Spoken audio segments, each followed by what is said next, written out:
Graças e paz, irmãos. O que é bom a gente estar na presença do Senhor, né? Louvando a Deus e como o culto é uma reunião solene. O culto é um momento solene. O culto ele é um momento especial. É um momento que a nossa alma separa para se encontrar com Deus e para render a Deus o louvor e adoração que Ele requer de cada um de nós. E eu não sei o que o louvor acrescentou na sua vida. O que a adoração acrescentou na sua vida. Não sei qual foi a sua impressão da adoração nessa manhã. Mas a minha impressão, o que eu tirei do louvor, da adoração nessa manhã, entendamos que o louvor não é algo que a gente recebe, é algo que a gente presta a Deus, não é mesmo?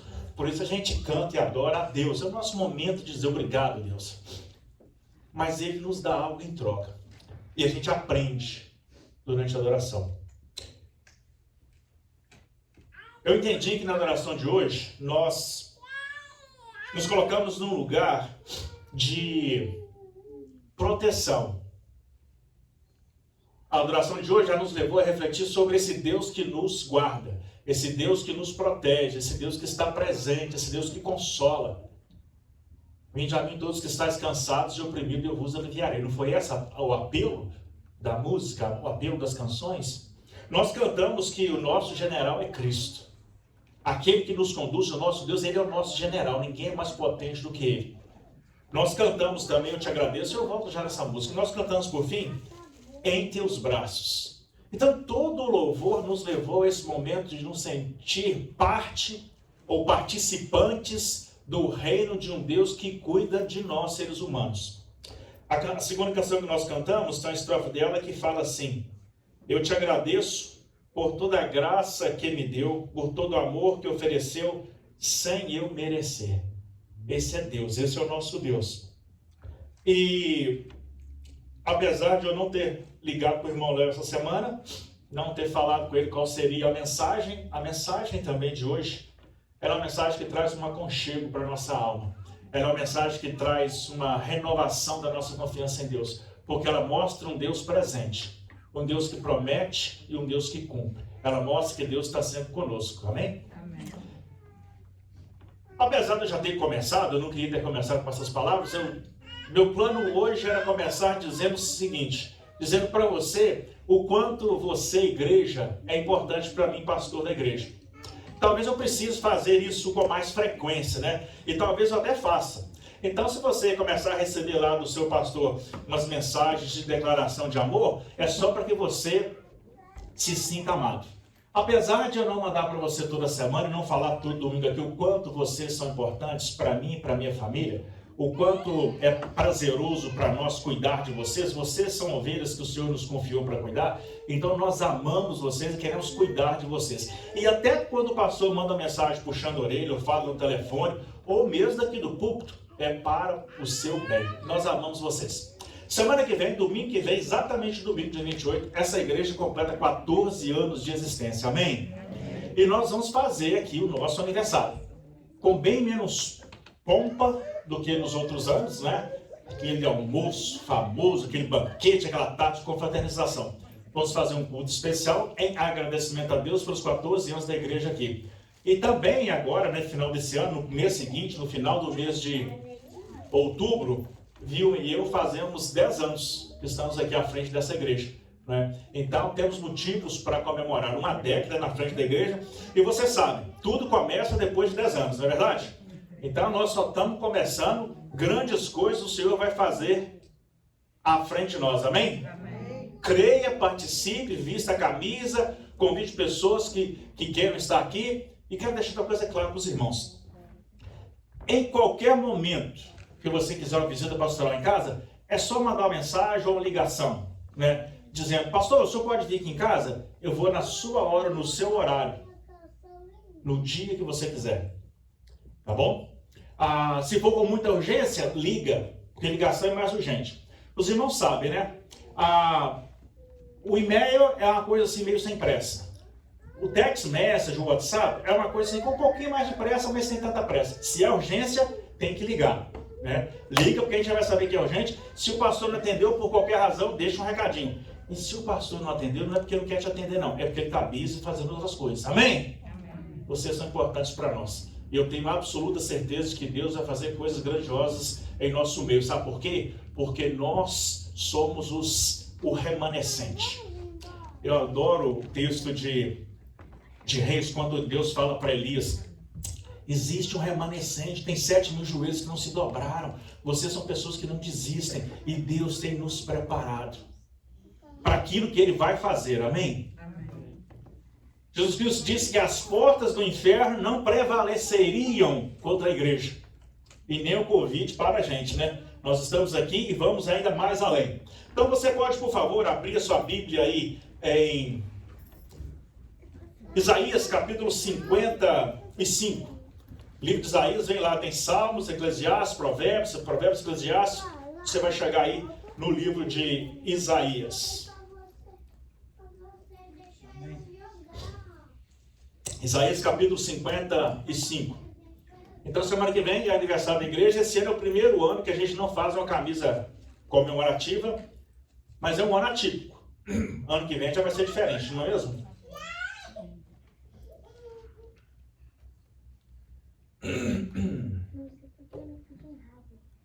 Quem encontrou, diga amém. Eu vou ler na versão Almeida Revista e Corrigida, Isaías capítulo 55. Vou usar duas versões hoje. Eu vou ler para vocês agora usando a versão Almeida Revista e Corrigida. E para a mensagem eu vou usar a nova versão transformadora, porque eu gosto muito do texto deles também. Mas, para mim, esse texto da Almeida Revista Corrigida, ele traz um conteúdo mais forte, porque foi nele que eu fui educado, foi nele que eu fui ensinado. Então ele me conecta com as minhas raízes lá do começo da vida espiritual. Todo o povo é convidado a procurar a salvação. Ó vós, todos que tendes sede, vinde às águas, e vós que não tendes dinheiro, vinde e comprai e comei. Sim, vinde e comprai, sem dinheiro, sem preço, vinho e leite. Por que gastais o dinheiro naquilo que não é pão, e o produto do vosso trabalho naquilo que não pode satisfazer? Ouvi atentamente e comei o que é bom, e a vossa alma se deleite com a gordura. Inclinai os ouvidos e vinde a mim, ouvi, a vossa alma viverá. Porque convosco farei um concerto perpétuo, dando-vos as firmes beneficências de Davi. E eis que eu o dei como testemunha aos povos, como príncipe e governador dos povos. Eis que chamará uma nação que não a conheces, e uma nação que nunca o conheceu correrá para ti, por amor do Senhor teu Deus e do Santo de Israel, porque ele te glorificou. Buscai ao Senhor enquanto se pode achar, invocai-o enquanto está perto. Deixe o ímpio o seu mau caminho, e o homem maligno, o homem mau, os seus pensamentos, e se converta ao Senhor, para que se compadecerá dele. Torne para o nosso Deus, porque grandioso é em perdoar. Porque os meus pensamentos não são os vossos pensamentos, nem os vossos caminhos os meus caminhos, diz o Senhor. Porque assim como os céus são mais altos do que a terra, assim são os meus caminhos mais altos do que os vossos caminhos. E os meus pensamentos mais altos do que os vossos pensamentos. Porque assim como descem a chuva e a neve dos céus e para lá não tornam, mas regam a terra e a fazem produzir e brotar e dar semente ao semeador e pão ao que come, assim será a palavra que sair da minha boca. Ela não voltará para mim vazia, antes fará o que me apraz e prosperará naquilo para o que a enviei. Porque com alegria saireis e em paz sereis guiados. Amém? Os montes e os outeiros exclamarão de prazer perante a vossa face, e todas as árvores do campo baterão palmas. Em lugar do espinheiro crescerá a faia, e em lugar da sarça crescerá a murta. Isto será para o Senhor, por nome e sinal eterno, que nunca se apagará. Amém? Vamos orar. Pai Santo, nós, na tua presença, damos graças ao Senhor, pelo teu cuidado, pela tua provisão, pelo teu zelo, porque mesmo em tempos difíceis, mesmo em tempos de novidades, mesmo em tempo de dificuldades, o Senhor está presente, o Senhor cuida de cada um de nós, o Senhor provê, tu és o nosso general, tu és aquele que nos dá aquilo que nós não merecemos, e o Senhor nos carrega nos braços, o Senhor nos consola. Ministra, Pai, nas nossas vidas. Obrigado pelas pessoas que estão aqui, elas estão aqui como resultado de oração. E como resultado de oração, o Senhor já preparou o coração de cada uma delas. Então, Pai, comunique a cada uma delas, na medida da necessidade de cada uma, no nome do Senhor Jesus. Amém. Irmãos, vivemos um tempo muito diferente, né? Vivemos um tempo que há uma inquietação em todas as partes. Eu gosto e quero compartilhar com os irmãos o que está escrito no Salmos 34, 17. Os justos clamam, o Senhor ouve e os livra de todas as suas angústias. Os justos clamam, o Senhor os ouve e as livra de todas as suas angústias. O Senhor, uma outra tradução vai dizer que o Senhor livra a nossa alma de todas as angústias. O problema que eu vejo no mundo hoje, e quero convidar você a refletir comigo e a pensar comigo, é essa questão dessa crise emocional que se instalou nos nossos dias, agravada por tanta novidade. A gente nunca viu uma crise emocional tão grande. Foi agravada porque hoje nós temos as redes sociais. A rede social nos conecta com o mundo todo. E aí vai gerando em nós vários tipos de sentimentos. Alegria, gratidão, inveja, ciúmes, né? Porque nós somos seres humanos. E a humanidade anda despreparada. Há uma discrepância ainda maior, porque ela mostra o distanciamento entre o rico e o pobre. Aliás, antigamente nós falávamos de rico e pobre, não é? Hoje em dia não. Hoje em dia a gente fala de bilionários e o resto do mundo, não é? Porque há pessoas, muitas delas bilionárias no mundo. Então, se a gente pensar como adulto, e se a gente traduzir essa mesma linguagem para as pessoas mais jovens, nós vamos começar a entender o porquê dessa insatisfação emocional.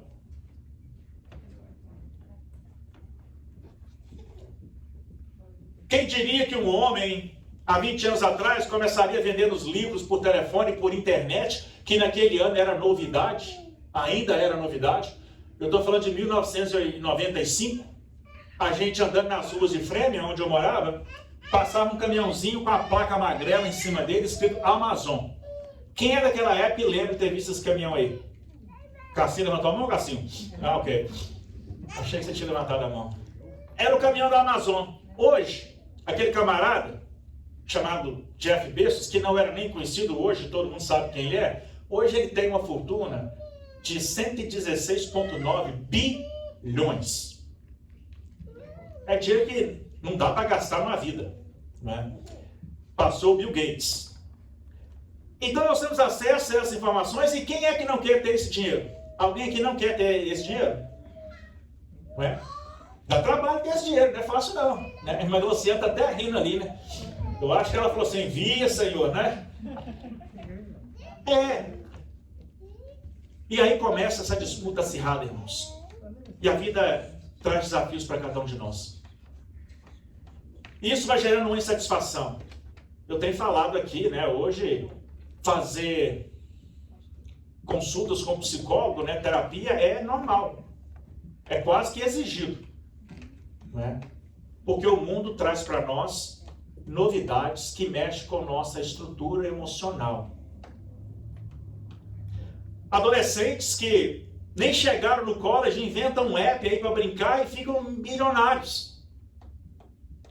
YouTubers, Instagramers, que eu não sei se existe essa palavra, se eu estou inventando. Aquelas pessoas que publicam coisas no Instagram, fazem fortunas simplesmente para expor a vida pessoal. E aí essa exposição da vida pessoal gera dinheiro, mas gera outros custos emocionais também. E aí aquela pessoa está vivendo uma realidade nova, que não é realidade para todo mundo, que não vai encaixar na vida de todo mundo. Mas existem muitos jovens e adolescentes, e adultos também lá atrás da tela, querendo também chegar naquele ponto. Porque quando você pega um cara falando palhaçadas no YouTube, aquele cara ganha muito dinheiro por causa disso, você pensa, pô, o que virou o mundo, né? E a gente vai se questionando, são novidades. Tanta novidade, tantas opções e tantos caminhos. O mundo tem cara nova, mas o ser humano continua sendo o ser humano, com as mesmas necessidades, não importando em que geração ele está. As nossas necessidades são as mesmas.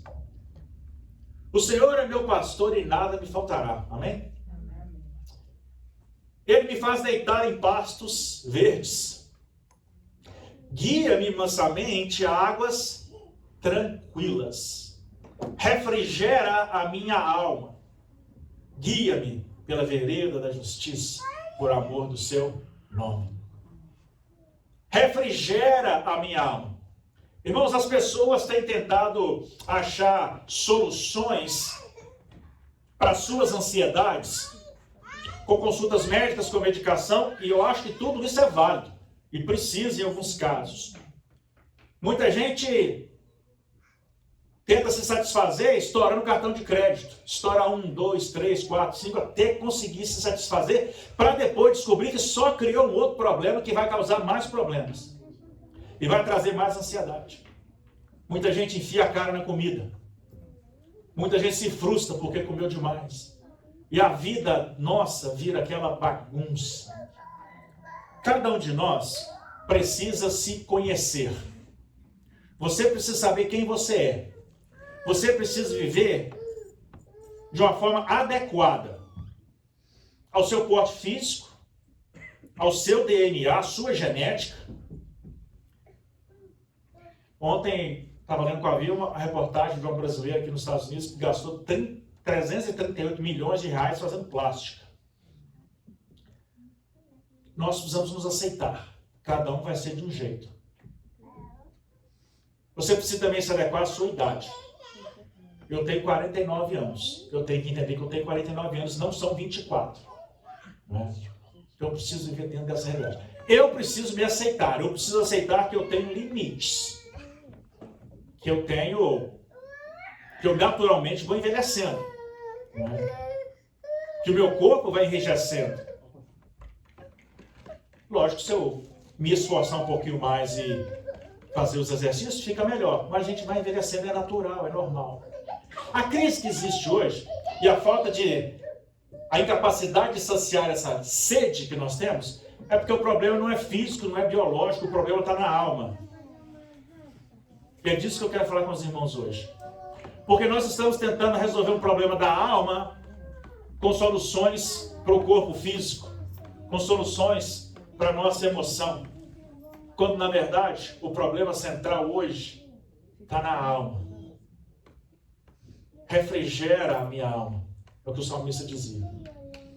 A alma, ela vai precisar, a alma tem necessidades que precisam ser supridas.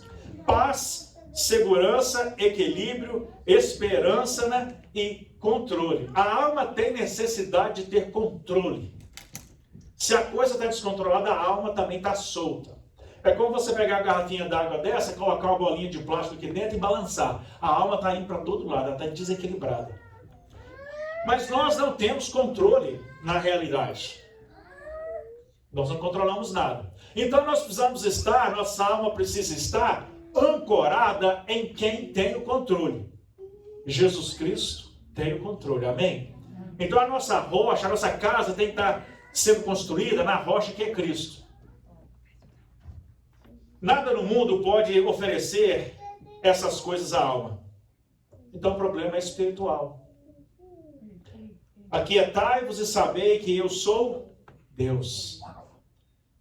As canções que nós cantamos, então, nos leva a nos colocar diante desse Deus, nas mãos desse Deus, e simplesmente descansar. Porque Deus é quem tem todas as coisas sob o seu controle. Quantos assuntos você teve na sua vida que tirou o seu sono, literalmente, e que já são águas passadas, que você nem lembrava se eu não tivesse te perguntado. Porque Deus age. É promessa dele e Deus cumpre as promessas que faz. E é isso que Isaías está mostrando para nós, dentro desse livro. Para você que gosta de anotar aí, estudioso,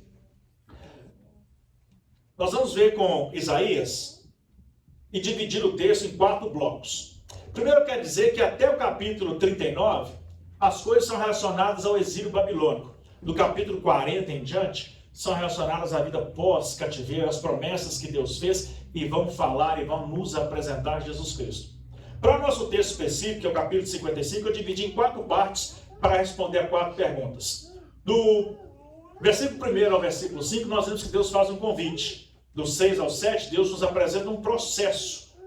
Do 8 ao 11, Deus nos apresenta o seu método. E do 12 ao 13, o Senhor nos mostra o resultado. Você já está preparado? Eu já podia pular com você direto para o resultado. Mas para que perder o meio, não é? E nós vamos responder 4 perguntas. O que fazer para receber essa promessa que Deus faz? Qual é o processo que Deus usa? Como é o processo? E qual é o resultado desse processo? O texto começa com um convite a todos que têm sede, ou seja, a todos que têm necessidade. Mesmo quem não tem com quem pagar. A salvação é para todo mundo. Jesus Cristo não morreu para um grupo seleto. Ele morreu para salvar todo mundo. Havia um grupo seleto. Deus separou Israel, ou seja, que são os descendentes de Abraão. Deus havia separado esse povo. Mas Cristo veio, e em Cristo, e por causa de Cristo, a salvação agora pode chegar a todos os que não são judeus. São chamados na Bíblia de gentios. São outros povos que não são judeus. Então nós também, o resto do mundo, temos acesso à salvação. O convite é para todo mundo. O irmão Léo orou nesse sentido aqui. O convite Deus faz para todo mundo. O mundo inteiro, para aceitá-lo. Nem todos vão se qualificar para essa função. Há pessoas que são discípulos de Jesus. São pessoas que investem a sua vida com Cristo. São pessoas que não abrem mão do seu tempo de estar com Cristo. São pessoas que têm compromisso com Ele e não querem só receber dele. E Jesus também tem seguidores. Seguidores é o resto. As pessoas que vão atrás de Jesus. Né? As pessoas que vão para ver o milagre acontecer, ou vão porque querem comer também do pão multiplicado com peixinho. Então eles querem ganhar aquilo que o Senhor dá. São seguidores. Então nem todo mundo que anda atrás de Jesus vai receber a salvação no final. Porque há exigências para essa salvação. Versículo 2 vai nos falar o seguinte: por que gastar aquilo que nós temos com coisas que realmente não vão saciar o que a alma precisa? Lembra que nós estamos tratando da alma. Marcelo, você pode colocar aquele slide no quadro, na tela para mim, por favor? Eu estava incerto se eu iria apresentar esses livros, mas eu vou falar para vocês 2 livros. Esse aí tem no português. Ordenando o seu mundo interior. Ordenando o seu mundo, seu private world. Nós precisamos colocar a nossa vida em ordem, irmãos. Se a gente colocar a vida em ordem, nós vamos ficar melhor. A nossa alma vai ter uma casa melhor para habitar. Pode passar para o próximo slide? Esse aí, Soul Keeping. Esse livro é super interessante, já falei dele aqui na igreja. Desse eu ainda não achei em português. Fala da limpeza que a gente precisa fazer na alma. Fala de como a gente precisa tratar a alma. Quer ter paz, quer ter equilíbrio, quer que a vida funcione bem, a alma precisa estar sendo cuidada. E nesse texto, Deus leva Isaías a nos fazer uma pergunta: por que gastar aquilo que você tem, vai falar do dinheiro, com coisas que não saciam a alma? Não dá para a alma aquilo que a alma precisa, aquilo que a alma deseja. O que são coisas que temos? Quais são os valores que nós temos? Dinheiro. Para que gastar dinheiro com coisas que vai encher o seu closet de roupa, a sua casa de panela, né? Mas não vai saciar a sua alma. Aí depois você tem que ir lá gastar tempo para fazer aquela limpeza. Outra coisa de valor que você tem: tempo. Como é que você tem usado o seu tempo?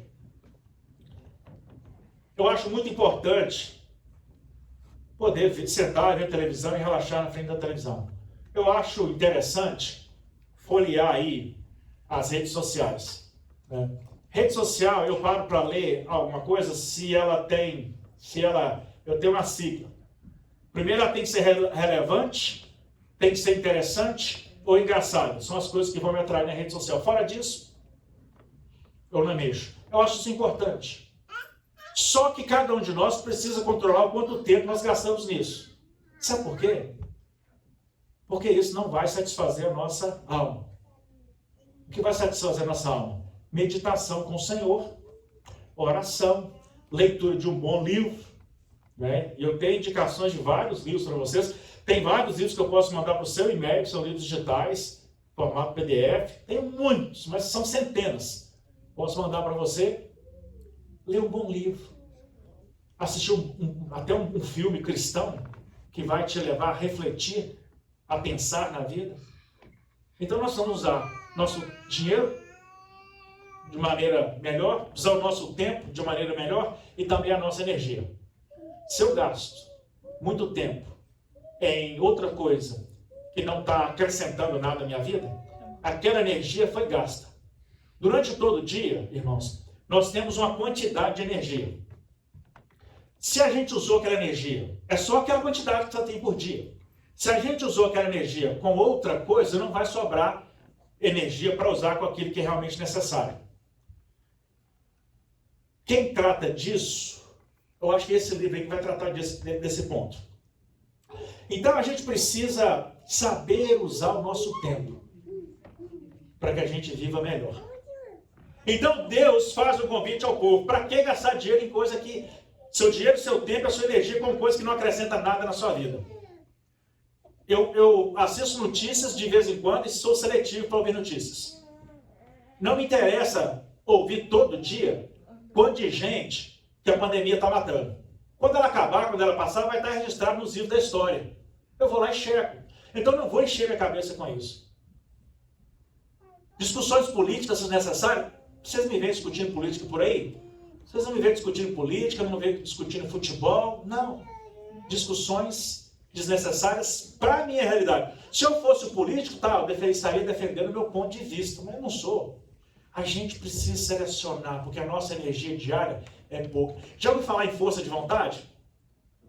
A gente tem que pegar a energia e gastar naquilo que é, porque às vezes não é que você tem falta de força de vontade. Você já gastou energia para executar aquela tarefa importante com outra função que era menos importante. Então faça primeiro as coisas que são mais importantes e as menos importantes deixa por último.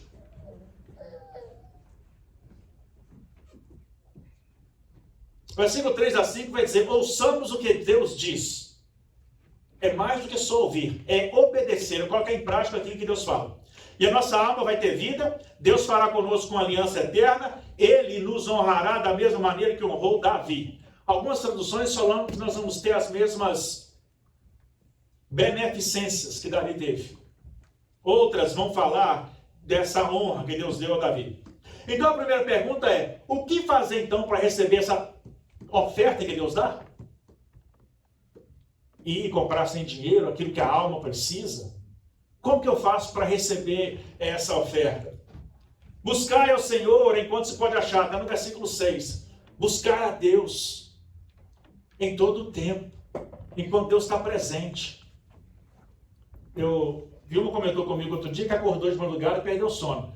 Aí eu pergunto para ela: foi orar? Porque não perde madrugada não. Acordou de madrugada, não fica pensando por que acordou não. Vai orar. Não é? Aproveita o tempo, remina o tempo. É. Sai mais cedo do serviço? Aproveita para orar. Vai ter que fazer plantão no serviço? Aproveita para orar. Então nós precisamos aprender a remir o tempo, que é um convite que Paulo nos faz. Buscar o Senhor enquanto se pode achar, enquanto Deus está presente. Deus está presente em todas as situações. Você está dirigindo o carro? O que você está ouvindo no rádio? Aqui em Boston tem uma rádio 107.3. Música evangélica o dia inteiro. Sem comercial. 107.3. É só no inglês, mas é evangélico. Põe lá no background, vai ouvindo. Ora com Deus quando você está dirigindo, antes de chegar no trabalho, depois que você sai do trabalho. nós não podemos perder a oportunidade de falar com Deus. A nossa alma precisa disso. E o que a nossa alma vai receber do Senhor vai mantê-la equilibrada. O versículo 7, então, fala que nós precisamos mudar de atitude, né? Deixa eu ver se eu notei ele aqui na outra versão. Vou ler na versão revista e corrigida. Que é o versículo 7, fala o seguinte: deixe o ímpio o seu caminho, e o homem maligno o seu pensamento, e se converta ao Senhor, que se compadecerá dele. Nós precisamos mudar a nossa atitude em relação à vida, em relação a Deus, às coisas de Deus. Que os perversos mudem a sua conduta, deixem de lado até mesmo a ideia de fazer o mal, voltem-se para o Senhor, que terá misericórdia deles. Deus os perdoará generosamente. Então Deus nos perdoará generosamente. Estava orando hoje de manhã, porque Romanos capítulo 8, versículo 1 vai dizer que nenhuma condenação há para os que estão em Cristo Jesus. Não andam mais segundo as trevas, mas segundo o Espírito de Deus. Então, nenhuma condenação pesa sobre nós. O Senhor perdoou os nossos pecados, amém? O Senhor perdoa os nossos pecados diariamente. Perdoa os pecados daqueles que estão em Cristo Jesus. Então, como a humanidade, como a minha, você ficou impossível viver sem pecar, sem cometer pequenos erros, Cristo nos perdoa esses pequenos erros. Mas Ele precisa olhar para a nossa vida e ver que nós estamos nos empenhando em permanecer na presença dEle. E o texto fala para a gente fazer uma conversão, que é mudar a direção. Um assassino pode ser perdoado se ele mudar a direção da vida dele. Agora, se ele vai continuar matando, em vão foi aquela oração de confissão que ele fez. Que processo Deus usa então? Porque os meus pensamentos não são os vossos pensamentos, nem os vossos caminhos os meus caminhos, diz o Senhor. Porque assim como os céus são mais altos que a terra, assim são os meus caminhos mais altos que os vossos caminhos, e os meus pensamentos mais altos que os vossos pensamentos. O Senhor tem uma visão diferente da nossa. E muita gente perde a bênção por desconhecer isso, por não lembrar disso. Quem quer resposta demorada aí? Ninguém. Ninguém. Aconteceu alguma coisa hoje, a gente quer a resposta hoje. A gente ora que Deus resolva hoje. Não é verdade? Mas Deus tem outros planos. E a gente ora para que Deus resolva daquela exata maneira. Porque nós sabemos como resolver o problema, não é? A gente fala para Deus, é só o Senhor ir ali, tocar no coração de fulano, que as coisas vão mudar. Os pensamentos de Deus e os caminhos de Deus são mais elevados que o nosso. O povo saiu do Egito para chegar na Terra Prometida, chegaram em uma determinada região. Moisés manda 12 para visitar a terra. Havia gigantes morando nessa terra, gente muito forte. A terra era boa, dava muitos frutos. Dos 12 que foram, 10 botaram defeito na terra. Falou que o povo não conseguiria vencer aqueles que estavam lá. Só 2, Caleb e Josué, que quiseram ir. O que Deus fez? Fez com que aquele povo caminhasse 40 anos no deserto, até que toda aquela geração morresse e uma outra geração surgisse, mais temente a Deus. Deus tem os seus próprios planos, porque Ele não pensa como nós pensamos. O tempo não é limite para Deus, as situações não são limites para Deus. Tenha paciência, tenha fé, confie que Deus vai fazer. Mantenha-se fiel ao Senhor, porque Ele vai cumprir. Ele vai vir em seu socorro. Tenha paciência de esperar. Não desista da caminhada. Amém? Como é esse processo? A palavra de Deus transforma tudo. Porque assim como desce a chuva e a neve dos céus e para lá não tornam, mas regam a terra e fazem produzir e brotar, e dá semente ao semeador e pão ao que come, assim será a palavra que sair da minha boca. Palavras do Senhor. Ela não voltará para mim vazia, Antes fará o que me apraz e prosperará naquilo para o que eu a enviei.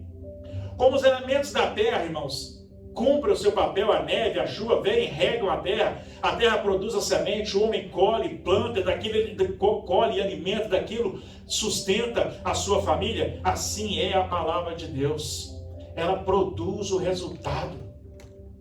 A chuva vem, a gente nem presta atenção, a neve vai derretendo, a gente não presta atenção, mas o solo é umidificado. Nesse verão, nós temos períodos de pouca chuva, não é? E a gente percebeu que o gramado ia ficando seco, morto. A turma aí que trabalha cortando grama, esse ano não teve muita grama para cortar, não é? E a água, a natureza, cumpre o seu papel, e a palavra de Deus vai fazer a mesma coisa. Vai se tornar frutífera na nossa vida. A palavra de Deus, ela é verdadeira, ou seja, ela acontece, ela se cumpre. Ela tem propósito. Não é conversa fiada, não é papo furado e nem é promessa vazia. Ela vai produzir aquilo que Deus deseja. A palavra de Deus é viva e eficaz. É mais penetrante do que espada alguma de 2 gumes. Ela penetra até a divisão da alma e do espírito. A palavra de Deus ela é capaz de entrar dentro de nós. Ela é capaz de ir lá encontrar nossa alma encolhida no sofá da nossa mente, com medo, assustada. E a palavra de Deus vai lá e acalma essa alma, e consola essa alma, e traz esperança e renovação para essa alma, e põe essa alma de pé, e dá nova vida para essa alma, porque Deus prometeu que faria assim, amém? Qual é o resultado do processo? O resultado desse processo está nos versículos 12 e 13. Vocês viverão com alegria, promessa do Senhor, amém? Os montes e as colinas cantarão e as árvores do campo baterão palmas. Irmãos, o mundo está muito estranho. Tem uma pandemia aí ninguém sabe que rumo a economia vai tomar. Os políticos estão completamente alucinados. A gente não sabe em quem pode confiar. Antigamente um jornal dava notícia, a gente acreditava. Hoje não pode mais, porque há uma tendência política, uma tendência ideológica. Os políticos em si fazem promessas, a gente pode confiar cada dia menos. Não há esperança no mundo. Aquilo que era já não é mais. Aquilo que existiu já deixou de existir. Quantas companhias aí firmes, bem estruturadas, já não existem mais. O mundo está uma bagunça. Isso nos deixa incomodados. O que vai ser do futuro, o que vai ser do amanhã. Mas a nossa alma pode e deve descansar no Senhor. Porque Ele é o nosso provedor. Ele vai prover tudo. Qual é o problema que você está vivendo hoje? Que está doendo no seu coração aí hoje? Apresenta para Deus. Fala para Deus. Entrega para Deus. Obedeça a Deus e colha os frutos. Amém? Onde antes havia espinhos, crescerão cipreste. Onde havia ortigas, brotará a murta. Isso resultará em glória para o nome do Senhor. Será de sinal permanente, que nunca será destruído. Viveremos em paz e alegria. A terra e a natureza são testemunhas da manifestação do poder de Deus em nossas vidas. O texto está falando disso. As árvores baterão palmas, a própria natureza vai perceber isso. Onde havia espinhos, nascerá o cipreste. Cipreste é uma palavra que nós conhecemos pouco, né? Quem aqui conhece o cipreste? Não é? O cipreste é um pinheiro alto e fino, que pode ter um cheiro específico também. Onde tinha matagal e espinhos, crescerá a murta, que é outra palavra que a gente não conhece muito. Murta é um arbusto florido, aromático, que dá frutos e tem boa madeira. Ou seja, Deus está transformando, irmãos, aquilo que era mato, aquilo que não prestava, aquilo que não servia, aquilo que estava quebrado, aquilo que era lixo, aquilo que não tinha razão para existir. Deus está transformando em algo novo. Amém. Aliás, essa é a mensagem que ele fala em alguns capítulos aqui atrás, eu acho que no 34, se eu não estou enganado, ele vai dizer: eis que estou fazendo algo novo. Deus está fazendo algo novo. Nós só precisamos aceitar. Borboleta é um dos insetos mais bonitos que tem. Colorido, de diversas formas, delicada, bem feminina, não é? Mas a borboleta, antes de ser borboleta, ela era largada. Ela rastejava no chão. Era pisada por outros bichos, pisada por adultos, pisada por outros animais. Imagina o que é rastejar por boa parte da sua vida. Até que um tempo ela entra, forma um casulo e passa um tempo espremida dentro daquele casulo. E dentro daquele casulo espremido, a largata vai dar vida à borboleta. Com aquelas asas enormes, né? Prensadas ali dentro daquele casulo.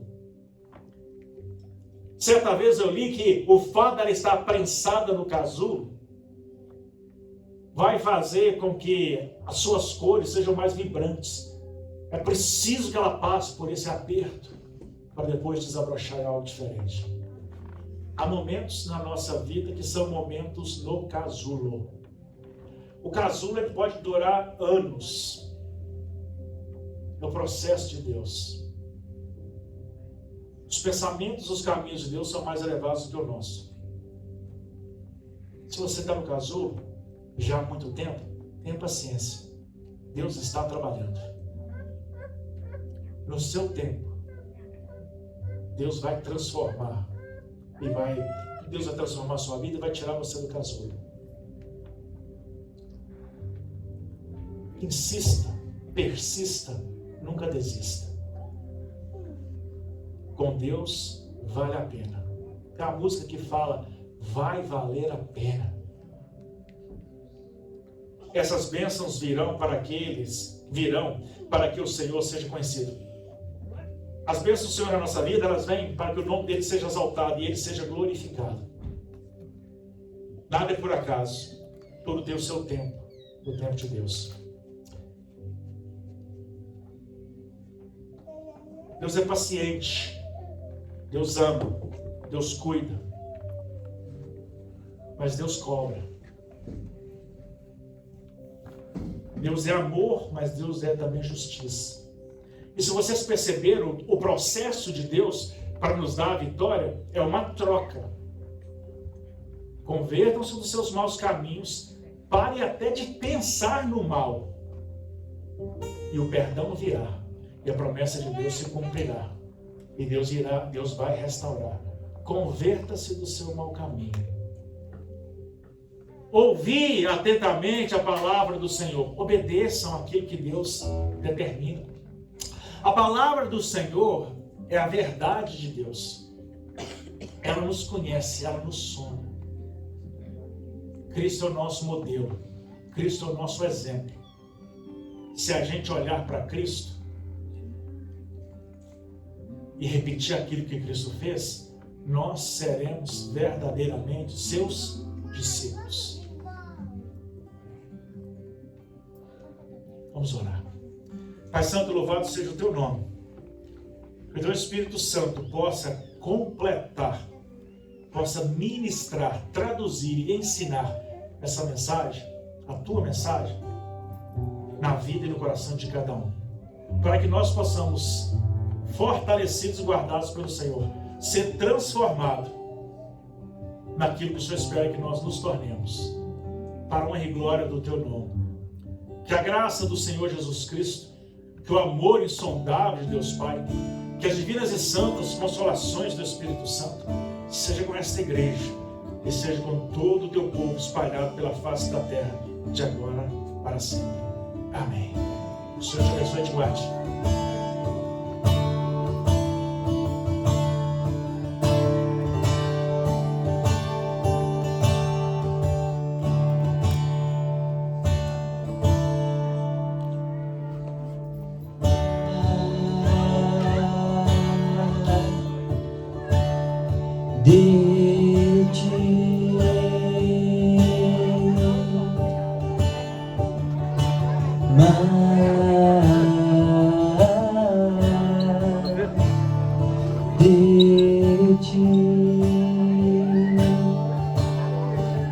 Menos de